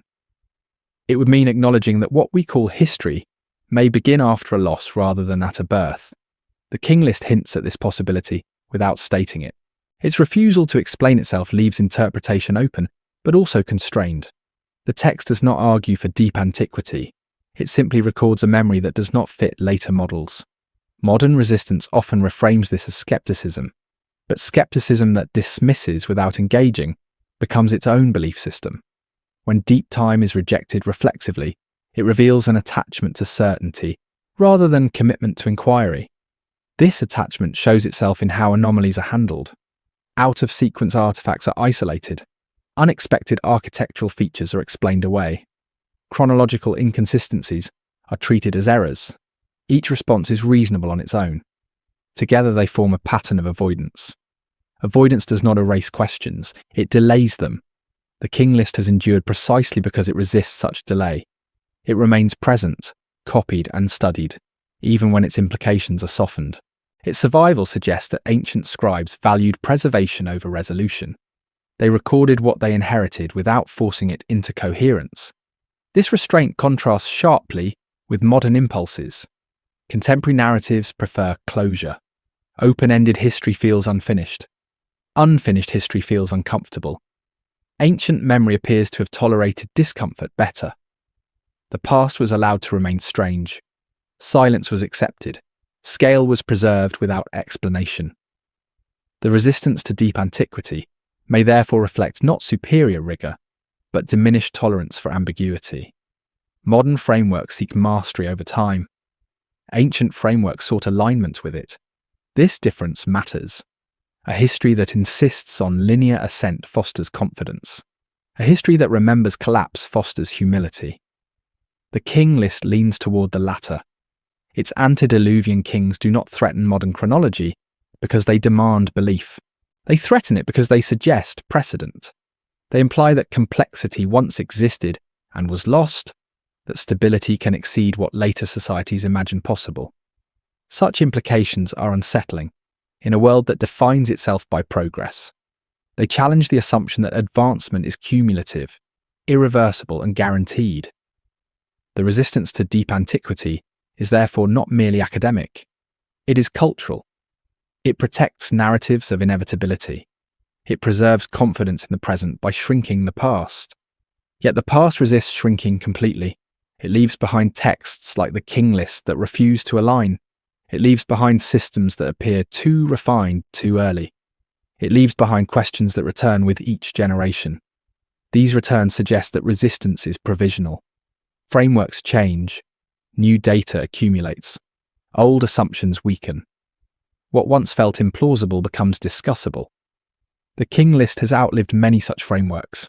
It has been dismissed, reinterpreted, and domesticated repeatedly. Each time, something remains unresolved.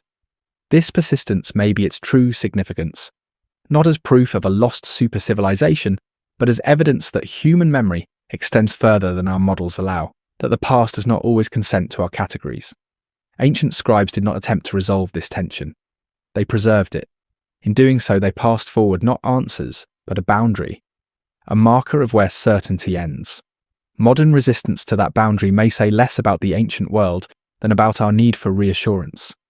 The idea that civilizations can end, that knowledge can vanish, that recovery can be mistaken for origin, these are destabilizing thoughts. Yet ancient societies appear to have lived with them openly. Their histories reflect caution, not confidence. Their records emphasize continuity precisely because it was fragile. The King List embodies this ethic. It does not simplify the past to make it comfortable. It records it in a way that preserves its weight. If deep antiquity remains contested today, it may be because it challenges more than dates. It challenges the assumption that we are the endpoint of a long ascent rather than participants in a cycle of loss and rebuilding. The resistance to this idea is understandable. It undermines certainty. But certainty is not the same as truth. The King List does not ask us to abandon rigor. It asks us to recognize its limits, to accept that some aspects of the past may remain unresolved, not because evidence is lacking, but because memory itself is shaped by survival.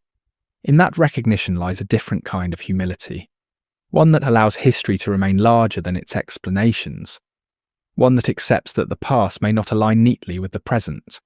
The unease that deep antiquity provokes may be the very reason ancient societies preserved it, not as doctrine but as reminder. If so, then the persistence of this unease today is not a failure of understanding. It is a signal that something essential has been remembered correctly, that civilization has already been fragile once before, and that our reluctance to imagine deep time may reflect how little distance we feel from that vulnerability now. There are moments in the historical record where certainty gives way to persistence, not proof, not explanation, but endurance. Ideas, numbers, systems, and stories that refuse to disappear, even when their original meaning no longer fits the world that inherits them. These are not conclusions, they are residues, and residues have a way of surviving where clarity does not. The ancient world is dense with such survivals, mathematical systems preserved long after their original applications faded, ritual gestures repeated when their practical purpose was forgotten. Architectural forms copied even when the materials and techniques that once justified them were no longer available. These continuities are often described as tradition, but tradition alone does not explain their precision. Something was being carried forward deliberately, even when understanding thinned. The Sumerian King List belongs to this category of persistence. It is not dramatic, it does not argue for itself. It does not seek to persuade. It simply remains, copied, recopied, and preserved alongside practical records, as if it mattered in ways that no longer required explanation. Its antediluvian section, with its impossible durations, was never corrected out of embarrassment. It was never removed for convenience. It stayed. This endurance is difficult to dismiss. Cultures routinely discard what no longer serves them. They revise genealogies. They shorten timelines.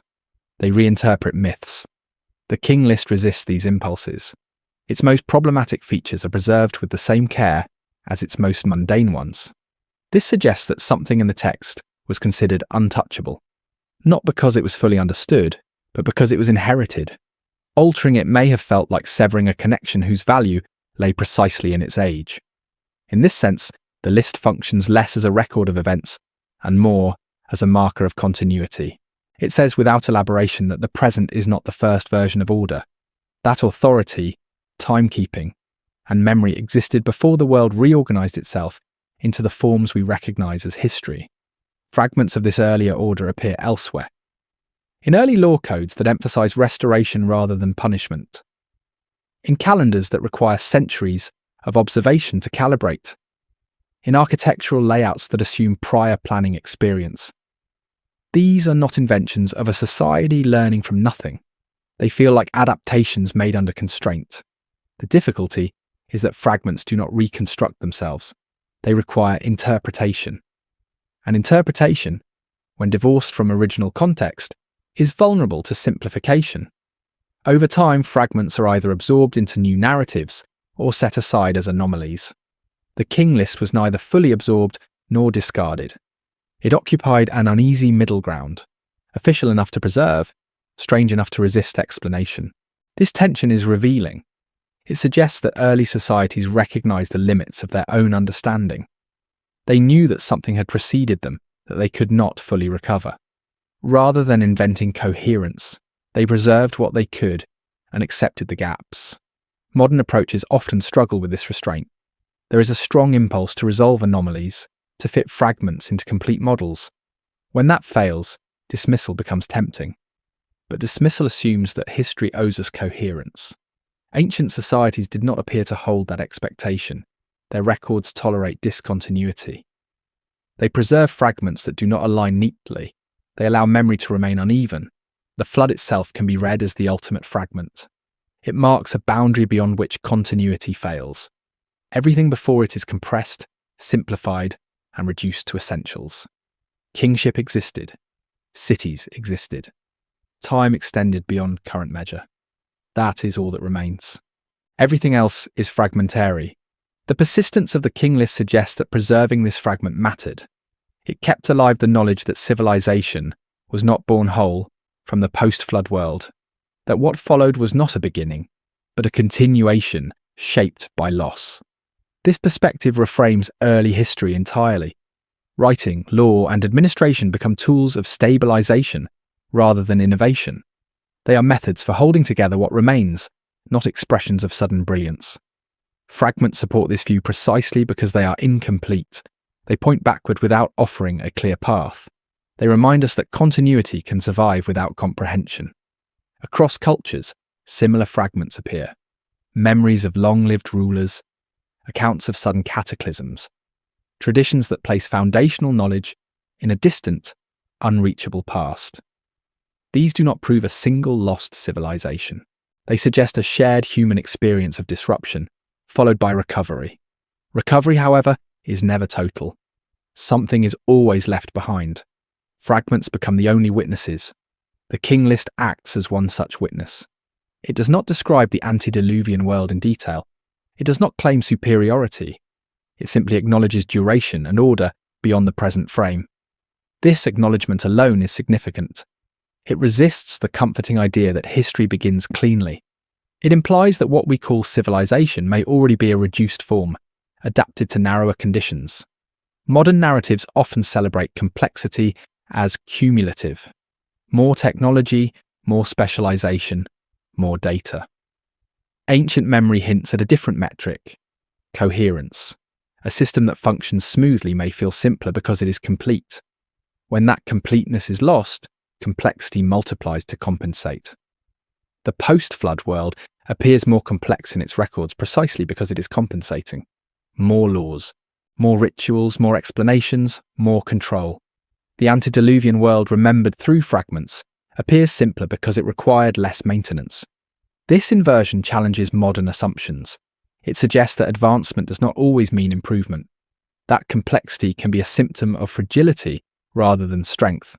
Fragments preserve this uncomfortable possibility. They resist narratives of inevitability.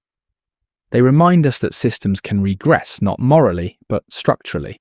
The King List, preserved without commentary, allows this reminder to persist. It does not tell us what to conclude. It does not ask for belief. It simply refuses erasure. As centuries passed, interpretations layered over it. Mythologization, allegory, dismissal. Yet the text itself remained. Its numbers unchanged. Its structure intact. This persistence suggests intentionality. Someone repeatedly chose not to remove it. That choice matters. It implies that ancient societies valued the memory of loss as much as the memory of survival. They understood that forgetting vulnerability invites repetition. Fragments serve as caution without instruction. They do not preach, they endure. The modern discomfort with such fragments may stem from a desire for assurance. A complete history feels safer. An incomplete one invites reflection on limits. The King List invites precisely this reflection. It reminds us that something once existed long enough to be remembered, but not long enough to be rebuilt. That its traces survive not as monuments, but as administrative memory. Fragments like this do not promise revelation. They promise humility. They suggest that the past may always remain partially inaccessible. That some worlds can be known only through residue. That survival does not guarantee comprehension. In preserving such fragments, ancient societies passed forward, not answers, but orientation, a sense of scale, of a recognition of fragility. The King List continues to orient us in this way. It stands as a reminder that history is not only what we reconstruct, but also what we inherit, unresolved. And in that unresolved inheritance lies its quiet power. Not to prove, but to persist. Not to explain, but to unsettle. Because as long as fragments endure, certainty remains provisional. And as long as certainty remains provisional, the past retains its ability to speak. Not loudly, not clearly, but insistently, from just beyond the edges of what we think we know. There is a psychological comfort in linear history. It reassures us that the world moves forward, that knowledge accumulates, that mistakes are corrected rather than repeated. In such a story, the past is a ladder and the present is its highest rung. This structure is not accidental. It answers a deep human need for orientation and safety. Yet the Sumerian King List does not offer that comfort. Its structure resists ascent. Time stretches, then collapses. Authority descends, disappears, and returns diminished. Continuity exists, but it is broken, repaired, and broken again. This rhythm is not progressive. It is cyclical, and cycles are unsettling because they imply return. The discomfort many feel when confronting deep antiquity may stem less from evidentiary concerns than from psychological ones. If civilizations can rise, stabilize, collapse, and re-emerge in altered form, then the present loses its sense of inevitability. It becomes one phase among many, not the culmination of all that came before. Ancient societies appear to have lived with this awareness openly. Their records do not celebrate progress. They emphasize order, balance, and maintenance. Change is treated cautiously. Innovation is rarely praised for its own sake. The implicit message is not that the future will be better, but that the present must be protected from becoming worse. The King List embodies this mindset. It does not frame history as improvement. It frames it as endurance under constraint. The long reigns before the flood suggest a world where stability required little effort. The short reigns after it suggest a world where stability must be constantly defended. This contrast carries psychological weight. It implies that ease is not permanent, that coherence can be lost, and that what replaces it may be more complex but less whole. Complexity, in this view, is not advancement, it is compensation. Modern societies often invert this relationship. Complexity is equated with progress, accumulation with success. The idea that a simpler, more coherent world might have existed before recorded history challenges this assumption. It suggests that something essential may have been lost rather than gained. This possibility provokes resistance because it undermines narratives of mastery. If the past was not primitive but complete in ways we no longer experience, then our sophistication becomes ambiguous. We may know more but understand less. The psychological need for progress stories also shapes how history is taught and remembered. Timelines are smoothed, gaps are minimized, collapses are reframed as transitions. The past becomes a preparation for the present rather than a warning to it. The King List refuses this framing. It does not prepare the reader for what comes next. It records what was and what followed without implying improvement. The post-flood world is not described as better. It is simply different. This neutrality is rare. Most historical narratives assign value. They celebrate beginnings and explain endings. The King List does neither. It preserves sequence without judgment. Such restraint suggests an ancient awareness of psychological limits, assigning moral meaning to collapse risks, oversimplification. It turns structural failure into ethical failure. Ancient societies may have recognized that collapse often has little to do with virtue and much to do with conditions beyond control. Living with this recognition requires humility. It means accepting that effort does not guarantee permanence, that wisdom does not prevent loss, that civilizations can do everything right and still fail. The psychological burden of such knowledge is heavy. Modern cultures often avoid it by emphasizing control. Technology promises prediction. Data promises prevention. History promises lessons. Together they create the impression that collapse belongs to the past. Ancient records tell a different story. They suggest that collapse is part of the human condition, not an exception, but a pattern. The King List, in its quiet way, reinforces this pattern. It places collapse at the center of history rather than at its margins. The flood is not an ending. It is a hinge. Psychologically, hinges are uncomfortable. They imply movement in both directions. They deny finality. They suggest that what has happened can happen again. This may explain why the antediluvian section is so often treated as symbolic. Symbolism creates distance. It turns lived possibility into metaphor. A symbolic collapse cannot repeat itself. A literal one can. The reluctance to engage deeply with such possibilities may reflect modern confidence rather than ancient naivety. Ancient societies closer to environmental instability and resource limits may have been more attuned to fragility. Their histories reflect vigilance rather than triumph. The King List does not soothe, it unsettles gently, persistently. It asks the reader to sit with the idea that stability is conditional, that time can contract and that authority can diminish. This unease is not accidental. It functions as a psychological safeguard. A society that remembers collapse is more cautious. A society that forgets it becomes complacent. The preservation of deep time, even when it no longer fits, may have served this purpose. The long rains remind later generations that time can stretch beyond their experience and that losing such depth is possible. Modern linear history, by contrast, often compresses time in the opposite direction. The past feels short, progress feels rapid, the future feels open. This orientation encourages risk-taking and expansion, but it also dulls sensitivity to limits. The King List offers a counterbalance. It preserves a memory of limits not as constraints, but as conditions. The world before the flood was not limitless. It was stable. The world after it is not doomed. It is fragile. Psychologically, this distinction matters. Stability invites stewardship. Fragility invites control. The shift from one to the other changes how societies behave. The ancient emphasis on maintenance, ritual, and repetition reflects an attempt to recreate stability in a world that no longer provides it naturally. Modern emphasis on innovation reflects confidence that stability can be engineered.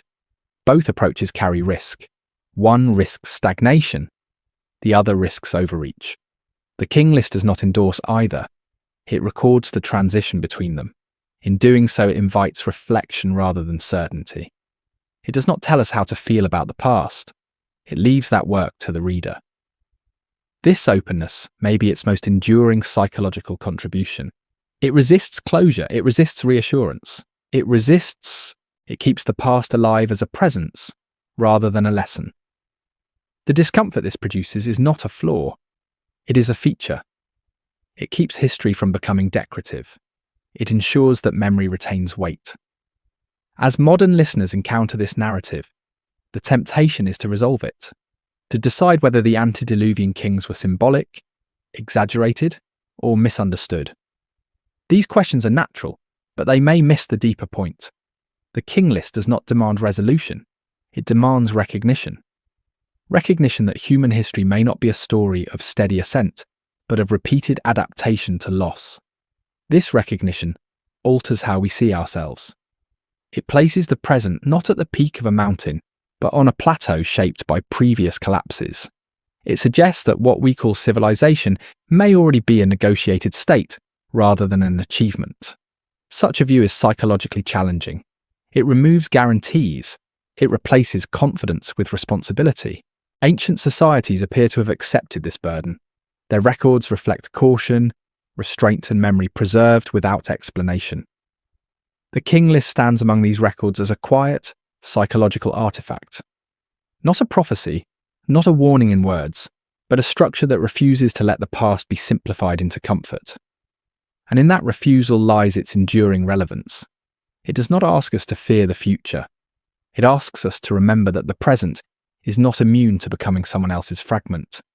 If history has already ended once before, then the most important question is not how it happened, but how its memory was carried forward, and whether we are still capable of carrying such memory without turning away from the discomfort it brings.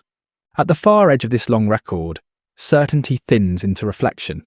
What remains is not an answer, but a posture, a way of standing in relation to time. The Sumerian King List does not culminate in revelation.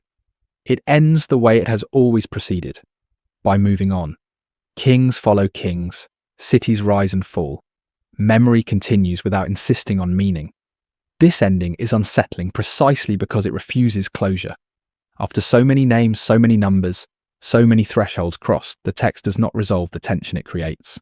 It leaves the listener with an impression rather than a conclusion. That history is not a straight road, but a surface marked by seams, compressions, and recoveries. What lingers most is scale. Not the scale of monuments or empires, but the scale of duration. The sense that time once stretched more generously, that stability once required less effort, that authority once aligned with conditions no longer available. The contraction that follows the flood does not feel like improvement. It feels like adaptation under constraint. This perspective quietly reorders familiar assumptions. If civilization after the flood is a recovery rather than a beginning, then writing is not the dawn of memory but its prosthesis. Law is not the birth of order but its reinforcement. Kingship is not innovation but inheritance under pressure. Each institution becomes a response to loss. Seen this way, history begins not with confidence but with caution. The first historians are not celebrants, they are caretakers. Their work is not to explain everything, but to preserve what can be preserved without breaking it. Lists replace stories, numbers replace narrative, silence replaces speculation. The King List embodies this ethic to the end. It does not editorialize, it does not guide interpretation, it simply persists. And persistence in a world shaped by collapse is not neutral, it is an achievement. What does such persistence ask of us now? Not belief in impossible reigns, not acceptance of a single catastrophic event. It asks for attentiveness to pattern, to the way memory behaves when continuity fails, to the way societies rebuild without pretending they have begun anew. The temptation at the end of such an inquiry is to resolve it neatly, to decide that the long reigns were symbolic, or mistaken, or purely mythic, to restore comfort by narrowing possibility. But the King List resists being made comfortable. Its numbers are too specific. its structure too administrative, its silence is too deliberate. Perhaps the most honest response is to let the discomfort remain. Discomfort keeps memory awake. It prevents the past from becoming decorative. It reminds us that what we inherit is often incomplete, that what survives is not always what was best, but what was portable. In this sense, history is not a guarantee of progress. It is a record of endurance. The ancient scribes who preserved this list did not know who would read it. They could not anticipate modern debates or frameworks. They wrote for continuity, not explanation. Their restraint suggests a humility that modern histories often lack, the humility to admit that some truths exceed reconstruction. This humility is not resignation, it is orientation. It acknowledges limits without surrendering memory. It allows the past to remain larger than the present, without demanding that the present solve it. As the list recedes into the distance, one final impression remains: that civilizations may not be as singular as we imagine, that what we call history may already be layered atop earlier histories, partially remembered, partially lost, that the ground beneath our narratives may be deeper than our timelines suggest. This does not require imagining a vanished golden age or a perfect world. It requires only accepting that coherence can be lost, that recovery can look like origin, and that memory can survive without clarity. The King List preserves exactly this: continuity without comprehension. There is a quiet dignity in that preservation. It trusts the future to carry unresolved memory without forcing it into certainty. It allows later generations to encounter the past as pressure rather than proof. In this way, the list becomes less about ancient kings and more about the human relationship to time, about how societies endure by remembering selectively, cautiously, and sometimes stubbornly, about how they protect themselves not only from forgetting, but from explaining too much. The final effect is not revelation, but awareness. Awareness that the past may not be finished with us, that its unresolved edges may still shape how we think about beginnings, endings, and what lies between. As the voice of the record fades, there is no instruction to follow, no doctrine to accept. Only an image remains, of a long river of time, narrowing after a bend, carrying fragments from an upstream we cannot see. Some fragments sink, some resurface. A few are gathered and passed on. The Sumerian King List is one such fragment. Not a map, not a key, but a weight held carefully across generations. It does not tell us where the river began. It does not promise where it ends. It simply affirms that the current we inhabit has flowed before, under conditions different enough to be remembered as another world. In that affirmation lies a gentle warning and a quiet invitation. The warning is that stability is not permanent, and that collapse need not announce itself loudly. The invitation is to listen for what persists when explanations fail. History, at its deepest, may not be a story we master, but a presence we carry. The King List suggests that carrying it well requires restraint, patience, and a willingness to let some questions remain open. As this journey comes to rest, not with answers but with space, the most important realization may be this: that the measure of civilization is not how confidently it explains its origins, but how carefully it preserves the memory that something preceded it. What existed before history may never be fully known, but the fact that it was remembered at all tells us something essential about those who came after. They did not mistake survival for beginning. They did not confuse recovery with creation. They left room in clay and silence for the possibility that the world had already been old once before. And perhaps that is enough to unsettle certainty without replacing it with fear, enough to widen our sense of time without dissolving meaning, enough to remind us that history does not always end cleanly, and that beginnings may carry the quiet echo of something already lost. In that echo, the past does not close. It rests, waiting not for belief but for attention,